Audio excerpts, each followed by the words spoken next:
Coucou les coachs, c'est Ludo Nutrition Coach et comme vous l'avez compris, aujourd'hui on va parler de tout ce qui est sauce. Et vous le savez, c'est assez problématique parce qu'en été, période de barbecue, en hiver, période de raclette et les premiers réflexes qu'ont nos coachés, c'est d'accompagner tout ça avec des sauces. Vous le savez, évidemment, c'est problématique. Quelle alternative leur donner? Avez-vous pensé aux épices? Les épices, ce sont vraiment de véritables trésors qui pourraient vraiment égayer les repas de nos coachés. Et pour cela, David Germeau, nutritionniste, vous dit tout les amis. À toi de jouer David. Bonjour à toutes et bonjour à tous, bienvenue dans cette nouvelle capsule dans laquelle nous allons aborder les différentes manières d'éviter la surconsommation de sauce, de mayonnaise, tout en ajoutant du plaisir. Parce que il est essentiel lorsqu'un coach en nutrition prépare des menus pour ses coachés, de pouvoir penser à la fois aux besoins du coaché en termes de calories, en termes de macronutriments, de vitamines, mais également en termes d'envie et de goût et de plaisir gustatif. Et donc, pour ne pas justement aller sur des sauces, des mayonnaises industrielles, maintenant une mayonnaise, vous pouvez très bien la préparer et la proposer à vos coachés lorsque les ingrédients de base sont de bonne qualité. Maintenant, à côté de la mayonnaise maison, nous avons les épices, les aromates et la manière de cuisiner les repas. Ça, c'est vraiment des outils sur lesquels le coach en nutrition peut travailler. Tout d'abord, l'épice, bien souvent, va amener des nutriments au niveau des phytonutriments, antioxydants, pour remonter justement la charge, la densité nutritive du repas, mais également des éléments anti-inflammatoires. Or, la résistance à la perte de poids ou la perte de poids, ou en tout cas la prise de poids, est souvent associée ou en tout cas en parallèle à une inflammation. Une petite inflammation que l'on appelle une inflammation de bas grade, qui ne se ressent pas systématiquement, mais qui entraîne des adaptations au niveau de la physiologie, au niveau du métabolisme, dont la prise de poids ou le stockage de graisse. Et donc consommer une assiette anti-inflammatoire grâce au panel d'épices disponibles est vraiment un élément très intéressant pour le coach en nutrition. Alors dans les plats à longue cuisson, lorsque vous allez faire mijoter à feu doux, un autre bénéfice de la cuisine à feu doux, c'est qu'effectivement vous allez pouvoir maintenir un maximum de nutriments et avoir des aliments qui ont gardé leur saveur. Eh bien vous allez pouvoir utiliser les racines sous forme entière et crue. Donc du gingembre, du curcuma, vous le mettez dans la préparation entière. Par contre, si c'est pour une cuisson un peu plus rapide, eh bien vous allez utiliser les épices sous forme de poudre, mais toujours à l'état cru. Pour les aromates, vous pouvez le mettre dès le début de la cuisson, sauf pour le basilic que vous allez rajouter en fin de cuisson. Vous avez également la cuisson elle-même qui va justement vous permettre d'avoir différentes saveurs, différents plaisirs lors des menus répartis sur la semaine. Nous avons les plats mijotés comme on vient d'en parler, mais également la cuisson à la vapeur qui permet de cuire sans ajout de corps gras et qui permet justement d'utiliser les corps gras de manière plus efficace après la cuisson.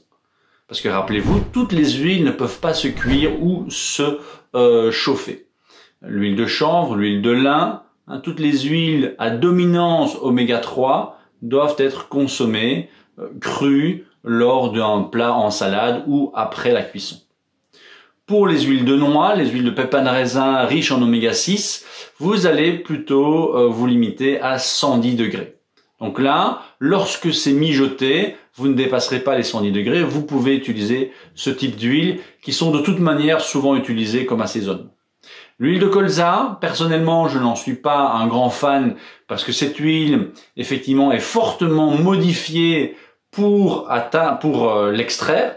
Donc, il est très difficile, par des mécanismes naturels, de pouvoir extraire de l'huile du colza. Si vous l'utilisez, ça peut encore être chauffé jusqu'à 110 degrés. Les huiles à dominance oméga 9, comme l'huile d'olive et l'huile d'avocat, en général, on va éviter d'aller au-delà de 160 degrés, même si aujourd'hui, vous avez des huiles qui peuvent supporter une plus grande température, mais là aussi, elles ont été modifiées. Personnellement, je recommande les ingrédients dans leur forme la plus naturelle possible, sachant que, par exemple, l'huile de coco, qui est une graisse saturée, qui, elle, peut subir de plus hautes températures, comme l'huile d'olive, eh bien, peuvent facilement se préparer à la main, à la force du biceps ou de l'épaule. Donc voilà, vous avez, grâce aux épices, grâce aux aromates, grâce aux produits de qualité, si on revient sur une mayonnaise maison par exemple, avec de l'huile de qualité, de la moutarde de qualité, des œufs de qualité, eh bien vous pouvez faire effectivement proposer des recettes de mayonnaise à consommer avec parcimonie selon les besoins de la personne, eh bien sans problème, pour redonner du goût, pour agrémenter les repas, même si un filet d'huile d'olive et du sel marin peut déjà suffire. Ça, c'est un autre élément sur lequel vous pouvez attirer l'attention de vos coachés. À partir du moment où la personne a besoin d'énormément d'épices ou de sauces, même si elle est de bonne qualité, c'est qu'il y a probablement une dépendance à ces explosions de goût, donc une dépendance à la dopamine. La dopamine est un petit neurotransmetteur produit au niveau du cerveau qui agit justement sur la satisfaction d'une action. Et donc, si vous vous attendez à avoir, je dirais, un repas avec plein de goûts mélangés et que vous ne l'avez pas, votre repas ne sera pas suffisamment satisfaisant au niveau, je dirais, neurologique, et donc vous serez attiré par un petit dessert, par une sucrerie qui va raviver un peu les papilles de votre coaché ou vos papilles à vous. Voilà, j'espère que cette capsule vous permet justement d'aborder le plaisir dans les repas en dehors des sauces traditionnelles ou en dehors de la dépendance de cette explosion de goût, et de pouvoir proposer petit à petit des menus et un rééquilibrage alimentaire de plus en plus sain, naturel et simple. La simplicité permettra justement de maintenir les efforts à plus long terme. Si vous avez des commentaires, n'hésitez pas à les mettre en dessous de la vidéo, et je vous donne rendez-vous dans une prochaine capsule.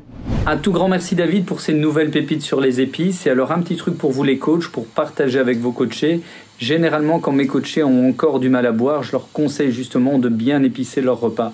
Pourquoi? Parce que cette sensation d'épicé, ils vont l'avoir pendant plusieurs heures après les repas, et ça va leur permettre de quoi? De s'hydrater correctement, de boire beaucoup d'eau. Et en parlant de cadeaux, je vous invite vraiment à cliquer sur le lead magnet, le petit cadeau, l'e-book qu'on vous offre avec 12 nouvelles pépites qui vous permettront d'optimaliser vos coachés. À tout bientôt!